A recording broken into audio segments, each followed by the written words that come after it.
하나님께 제물을 드리며 부르짖고 여호와 하나님을 찾는다고 생각했습니다.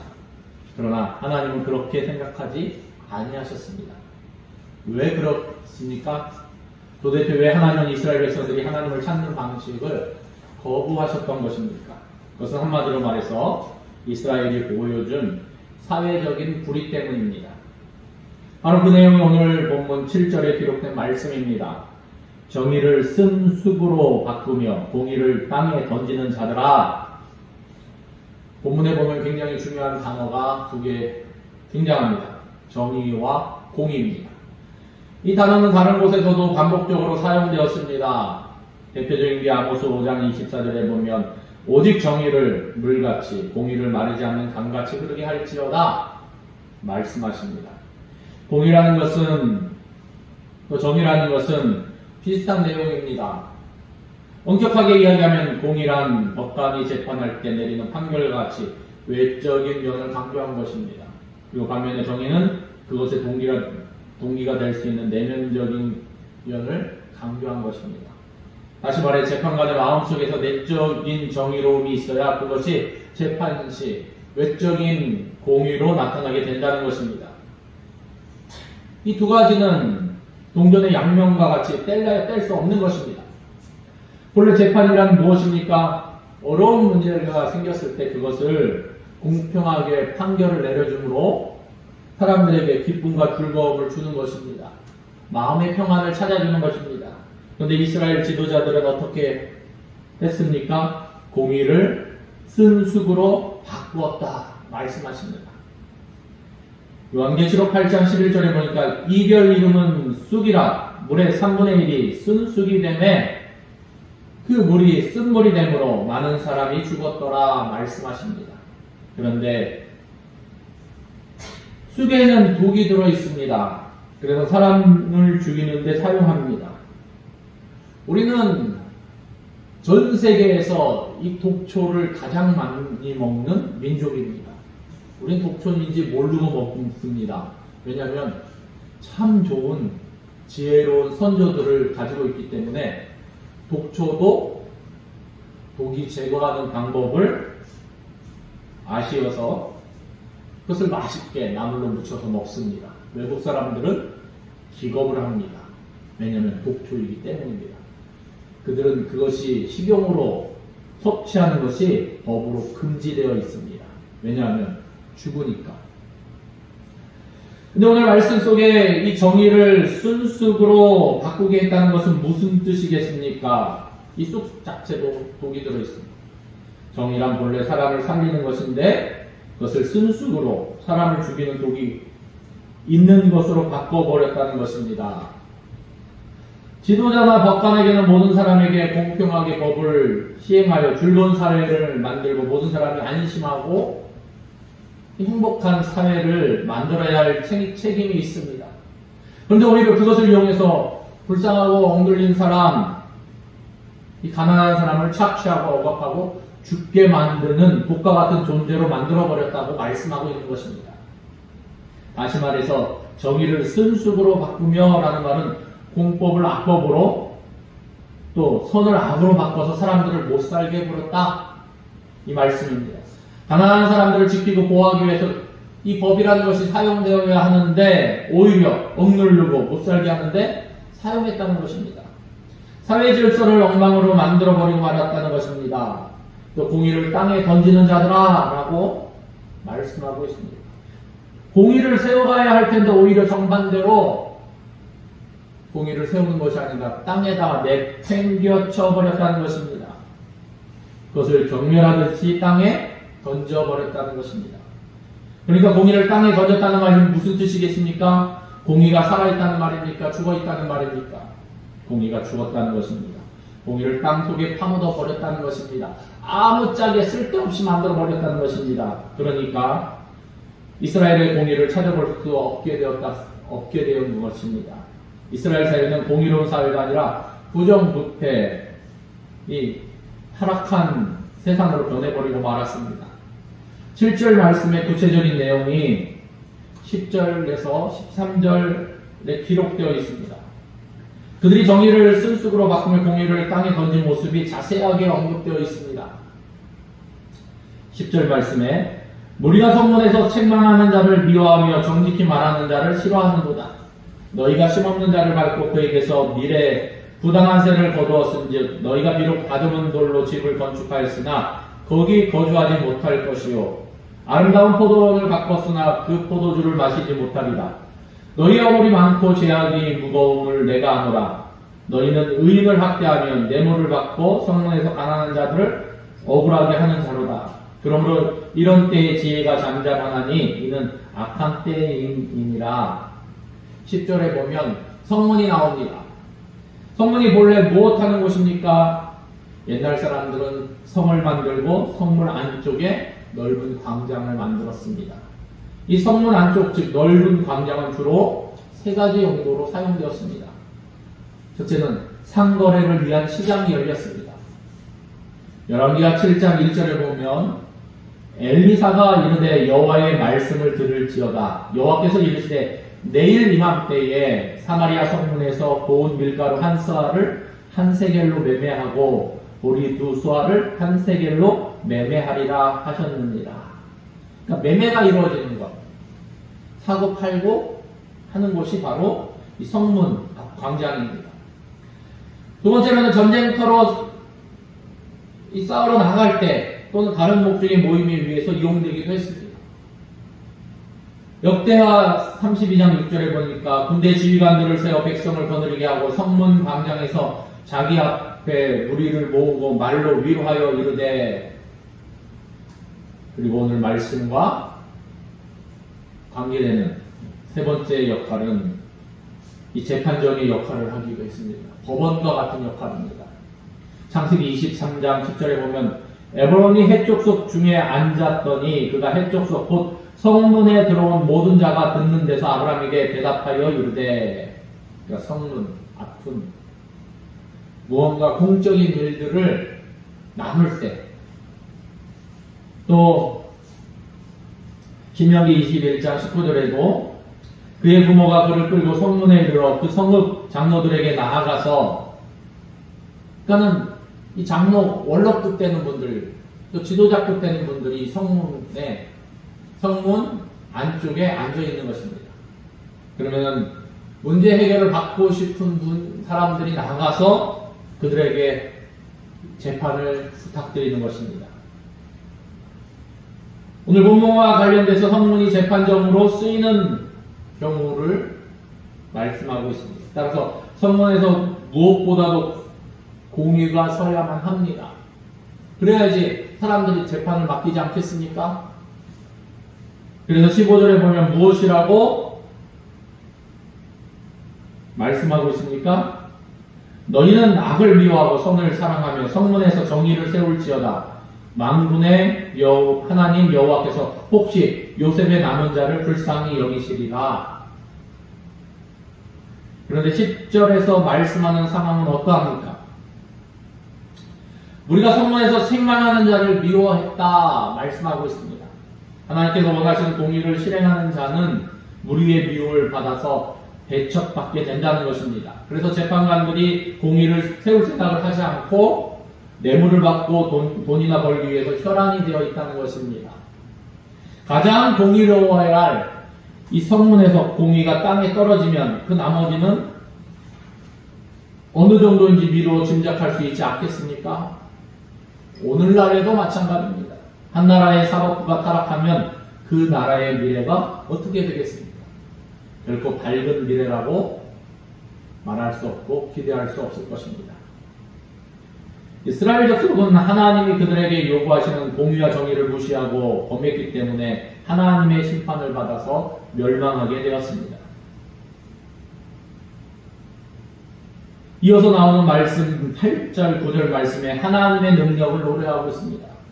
8절에 묘성과 삼성을 만드시며 사망의 그늘을 아침으로 바꾸시고 낮을 어두운 밤으로 바꾸시며 바닷물을 불러 지면에 쏟으시는 이를 찾으라. 그의 이름이 여호와시니라. 그가 강한 자에게 갑자기 패망이 이르게 하신즉 그 패망이 산성에 미치느니라. 이 8절 9절은 공이 하나님의 능력을 노래하고 있습니다. 8절은 변하게 하시는 하나님의 능력을 논하고 있습니다. 노래하고 있습니다. 9절에는 심판하시는 하나님의 능력, 죄지은 자를 멸하시고 패망케 하시는 하나님의 능력을 증거하고 있습니다. 이스라엘 백성들은 정의를 순수으로 바꾸게 했습니다. 하나님도 마찬가지로 변하게 하시는 능력을 가지시는 분이십니다.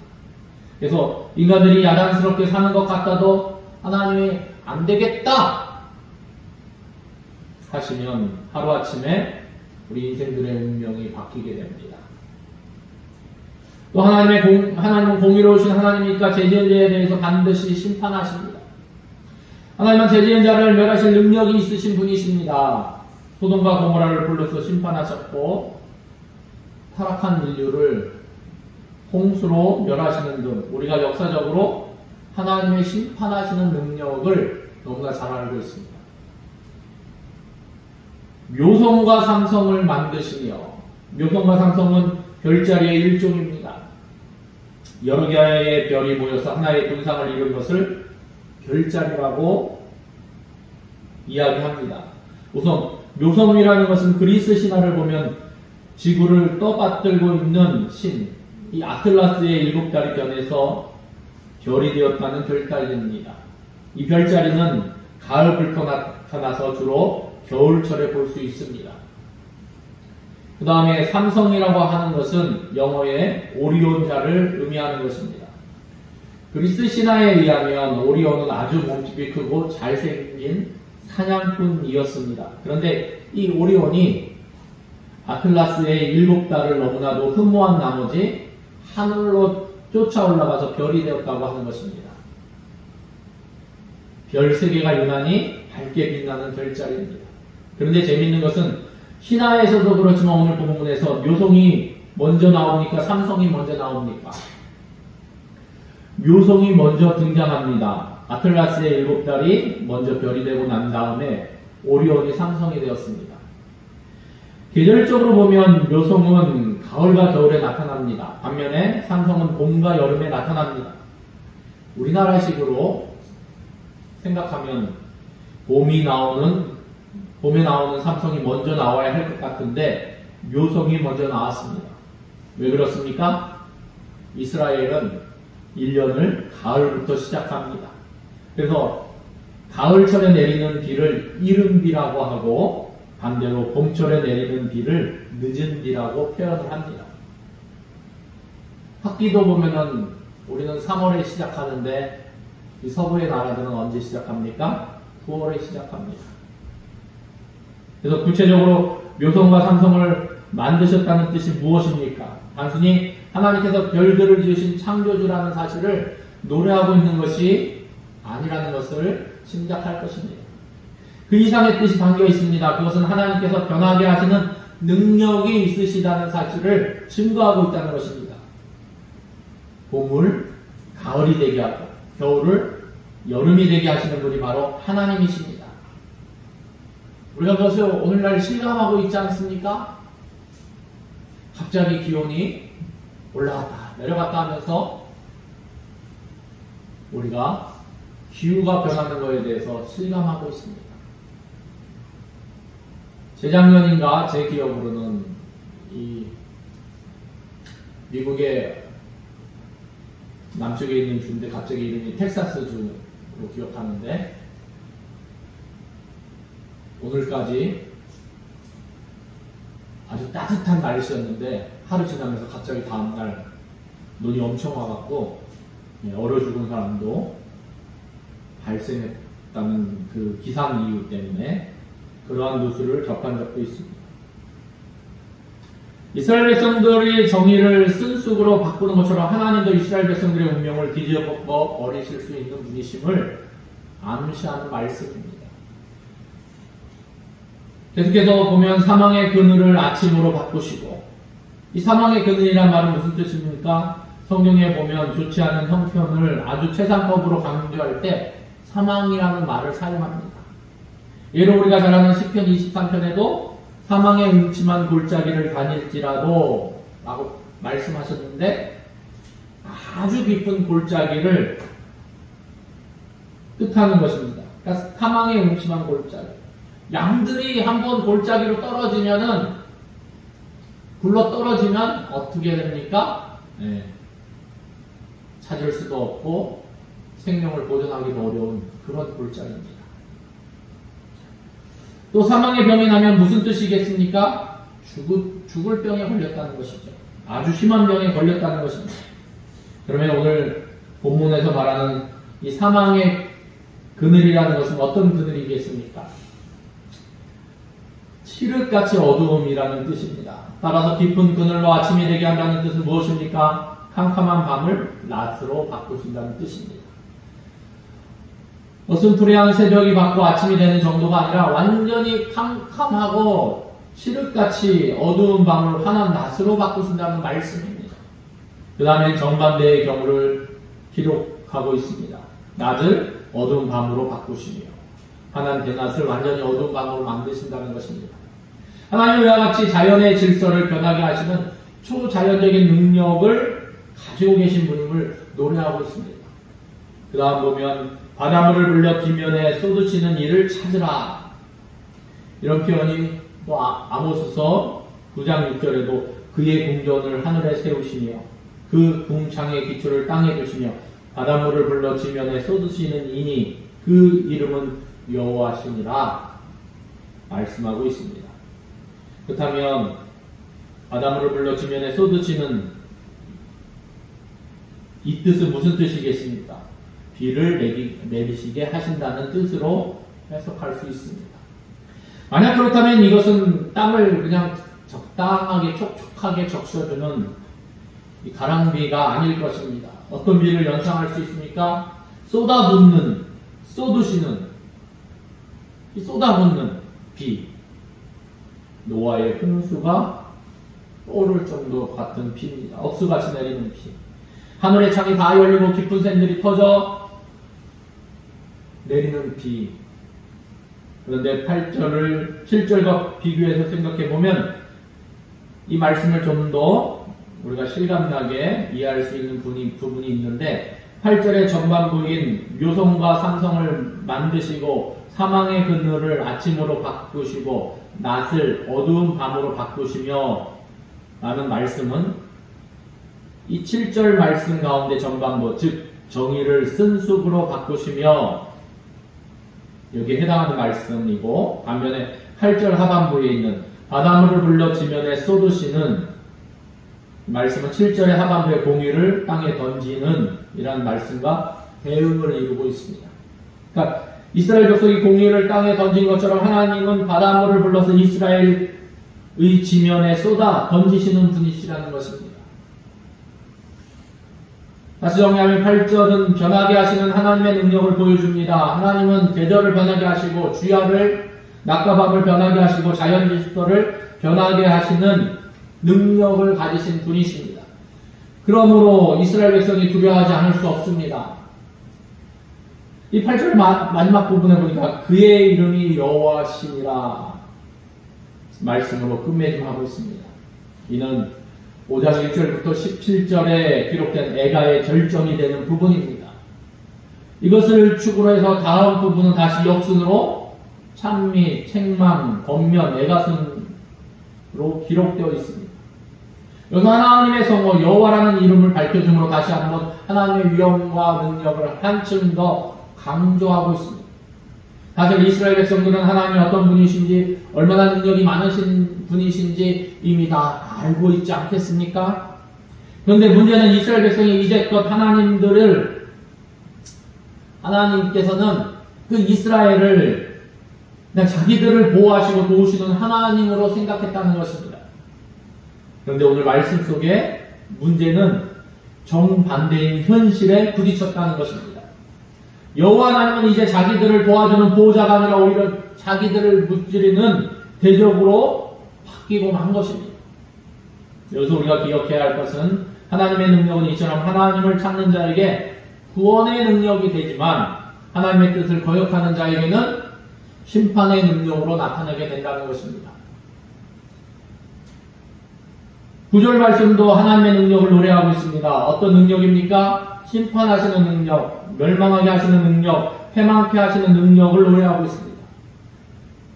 그가 강한 자에게 갑자기 패망이 이르게 하신즉 그 패망이 산성에 미치느니라.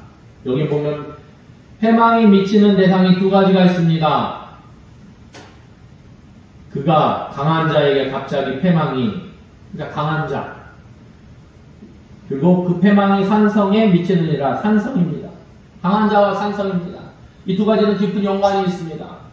강한 자가 사는 곳이 산성이고 이 산성에 살고 있는 이들이 강한 자들입니다. 하나님께서는 강한 자와 그들이 살고 있는 산성을 완전히 뒤집어 엎어 놓으셔서 패망하게 하신다고 말씀하십니다. 정의를 순수로 바꾸며 공의를 땅에 던지는 자들을 패망하게 하실 뿐만 아니라 공의가 땅에 떨어진 그 성조차도 존재할 가치가 없으므로 함께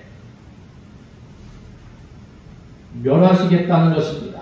그런데 오늘 본문에 보니까 하나님께서 강한 자에게 패망이 어떤 식으로 임하게 하신다고 말씀하십니까? 그가 강한 자에게 갑자기 패망이 이르게 하신즉 이 갑자기 이르게 하신다고 말씀하십니다. 이 갑자기라는 말은 무슨 뜻입니까? 갑자기.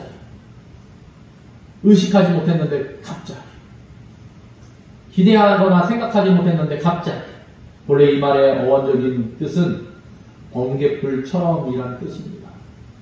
그러니까 번개가 동편에서 서편으로 순식간에 번쩍이는 것처럼 순식간에 패망에 이르게 하실 것이라는 말씀입니다. 강한 자들과 그들이 거주하는 산성이 패망하는데 오래 걸릴 거라는 말씀입니까? 그렇지 않습니다. 순식간에 끝난다는 것입니다. 그러한 사실을 자연현상에서 쉽게 볼 수 있는 번개로 설명을 하고 계신 것입니다. 그러니까 갑자기. 그러니까 이스라엘 백성들은 그가 강한 자에게 갑자기 패망에 이르게 하신즉 하면서 글자를 읽을 것입니다. 그렇죠? 근데 이 갑자기라는 뜻이 이 번개불처럼이라는 뜻이 있기 때문에 우리는 갑자기 이러면 빨리, 엄청 빨리 기대하지 않았는데 순식간에 뭐 이렇게 이해를 할 수 있지만 이스라엘 사람들은 번개불처럼이라는 뜻이 있기 때문에 갑자기라는 단어를 읽었을 때 이 번개불을 생각하게 되겠죠. 그렇죠? 그러한 사실을 자연적인 현상에서 번개로 설명한 것입니다. 8절에서도 아모스는 변하게 하시는 하나님의 능력을 자연현상을 통해서 묘사하고 있습니다. 별자리, 밤과 낮, 그리고 바닷물 등 자연현상으로 설명합니다. 마찬가지로 9절에서도 심판하시는 하나님의 능력을 번개불이라는 자연현상을 가지고 어떻게 보면 무섭고도 위력있게 묘사하고 있습니다. 여호와 하나님은 이제 이스라엘의 대적이 되셔서 그들을 순식간에 패망하게 하실 것이라는 것입니다. 그러므로 이스라엘은 슬피 울면서 애가를 부를 수밖에 없는 것입니다. 오늘 말씀은 우리에게 몇 가지 교훈을 주고 있습니다. 먼저는 우리는 공의를 세우는 일에 힘써야 한다는 것입니다. 선지자 아모스는 이스라엘 백성이 정의를 순수로 바꾸며 공의를 땅에 던졌기 때문에 그들이 하나님의 심판을 받을 수밖에 없다고 경고했습니다. 그러므로 하나님의 자녀인 우리는 이 공의를, 오늘 말씀에 등장하는 것처럼 공의와 정의를 세우는 일에 힘써야 할 것입니다. 나랑 상관없다. 내가 숨이 붙어 있는 한 내가 예수 그리스도를 나의 주 나의 하나님으로 고백하는 그리스도인이라고 불리는, 하나님의 자녀라고 불리는, 성도라고 불리는 한 이 세상의 모든 일은 나와 관련이 있는 일입니다. 그러므로 내가 있는 이 공간, 이 나라, 이 사회 가운데 공의를 세우는 일에 힘써야 할 것입니다. 또 두 번째는 불의를 행할 때 하나님의 심판이 있음을 알아야만 합니다. 하나님은 공의로우신 하나님이십니다. 따라서 우리 생활에 불의가 있으면 그것을 용납하지 아니하십니다. 그러므로 저와 여러분은 오직 공의를 물같이, 정의를 물같이, 공의를 마르지 않는 강같이 흐르게 하는 하나님의 사람으로, 하나님의 자녀로, 그리스도인으로 살아갈 수 있는 저와 여러분 되시기를 예수님의 이름으로 축원합니다. 기도하겠습니다. 참 좋으신 하나님 감사합니다. 우리 가운데 말씀으로 말씀하시고 또 우리가 그것을 나누며 다시 한번 하나님의 말씀을 돌이켜볼 수 있도록 인도하심을 감사합니다. 하나님, 진실로 우리가 정의를 물같이, 공의를 마르지 않는 강같이 우리가 항상 공의가 세워지는 사회가 되도록, 공의가 세워지는 대한민국이 되도록 하나님의 자녀로서, 그리스도인으로서 우리가 맡은 사명을 있는 곳에서 온전히 감당할 수 있도록 인도하시고, 하나님의 공의와 하나님의 정의가 사람들에게 공평과 또한 이 즐거움을 줄 수 있는 그러한 역사가 일어날 수 있도록 인도하십니다. 진실로 하나님의 심판을 또한 기억함으로 하나님 앞에 공의를 세움으로 혹 하나님 앞에 불의를 행했을 때 깨닫고 즉시 자복하고 회개하는 그런 하나님의 사람 될 수 있도록, 하나님의 자녀 될 수 있도록, 그리스도인 될 수 있도록 하나님 우리를 다스려 주시옵소서. 모든 것을 주님께 의뢰드리며 예수님의 이름으로 기도드립니다. 아멘.